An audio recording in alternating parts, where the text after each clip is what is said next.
मोहब्बत डायरी हरगिज नहीं है जिसमें तुम लिखो तुम्हें किस वक्त, किससे, किस जगह मिलना है, किसको छोड़ जाना है, कहां पर किस तरह की गुफ्तगू करनी है या खामोश रहना है, किसी के साथ कितनी दूर तक जाना है और कब लौट आना है, कहां आंखें मिलाना है, कहां पलकें झुकाना है।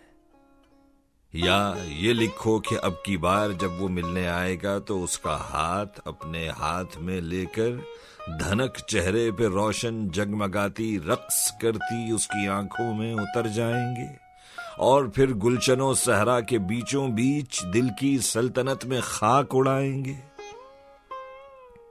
बहुत मुमकिन है वो उजलत में आए और तुम उसका हाथ हाथों में न ले पाओ, ना आंखों ही में झांको और ना दिल की सल्तनत को फतह कर पाओ।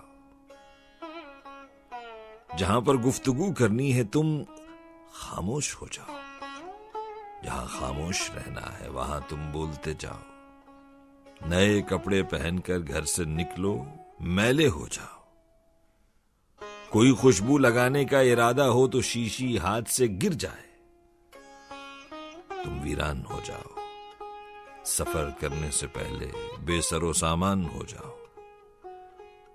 मोहब्बत डायरी हरगिज नहीं है।